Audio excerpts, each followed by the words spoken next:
Greetings and welcome to my new calculus channel. My name is John Gabriel.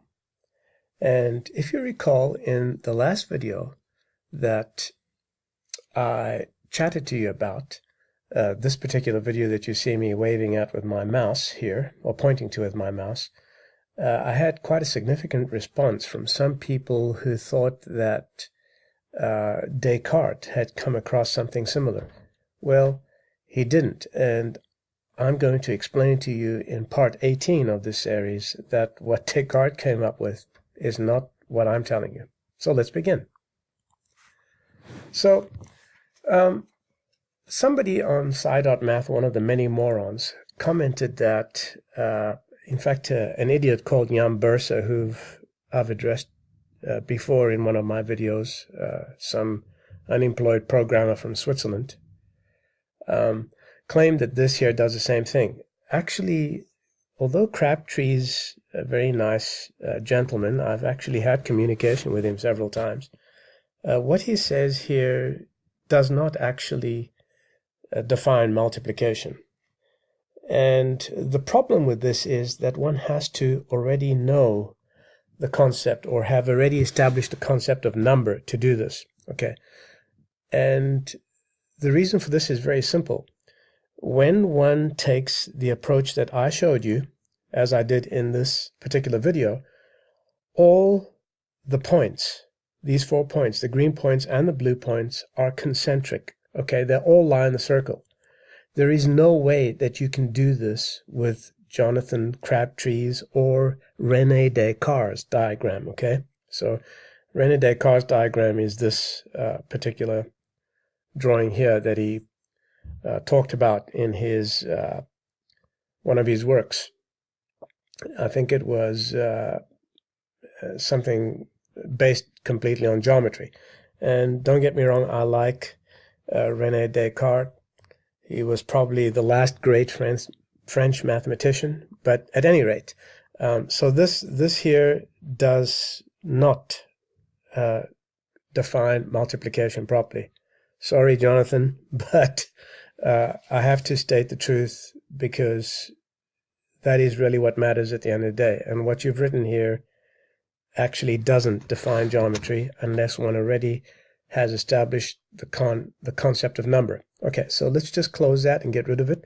Now, so if we go to Jonathan's diagram, I've just plotted these points here. As you can see, there is no way that all those 4 points can lie in the circle. Well, that is a pretty important thing, and I'll tell you why it's very important, because when those points are concentric, then this here actually happens to be the unit. Okay, so in this case here, this isn't representative of the unit. And this is something that's not easy to see at first. It's pretty subtle. But if you think about it carefully and you study what I'm telling you, you'll see that it's very important that all these points are concentric. In fact, you cannot have the concept of multiplication at all if you don't start with a circle. So some of the triangles came from a circle much later on in the elements. And this is what I keep on telling professors of mathematics who are extremely ignorant about the elements. Extremely ignorant about the works of Archimedes.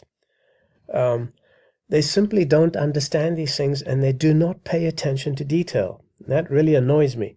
But multiplication comes from the concept of a circle. So does division, so does addition, so does subtraction, okay?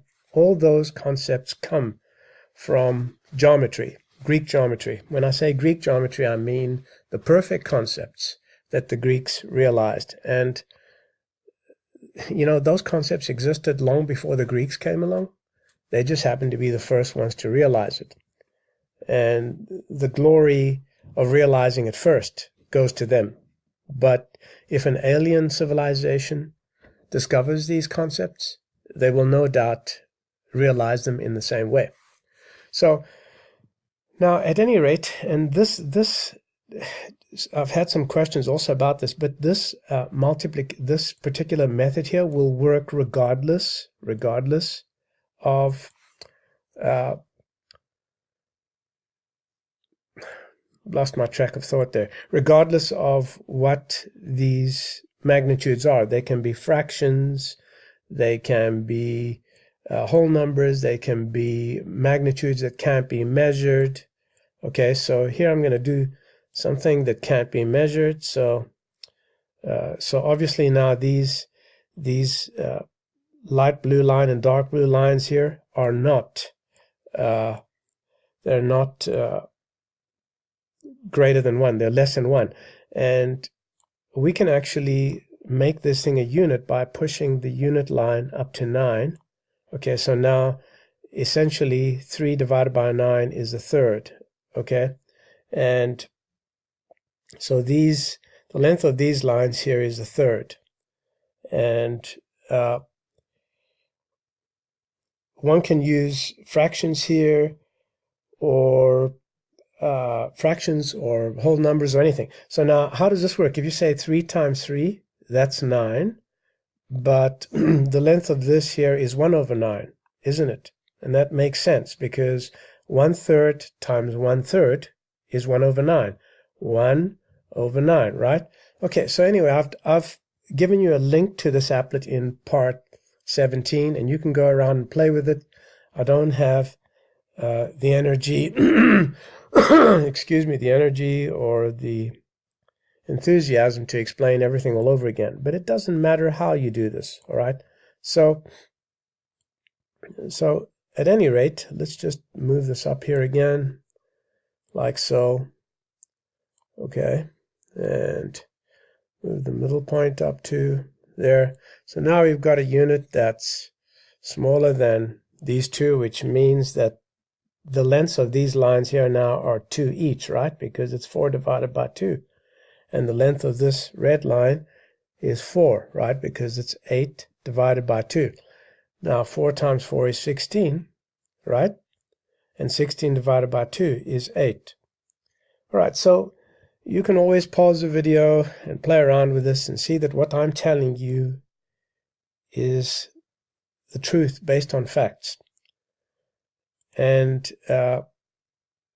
anything anybody else tells you is basically junk, because they don't know what they're talking about, and I do. I know that sounds arrogant. Well, be that as it may, that's really all I wanted to talk about in part 18. If you have any more questions, feel free to email me. My email can be found at the bottom of my official New Calculus page.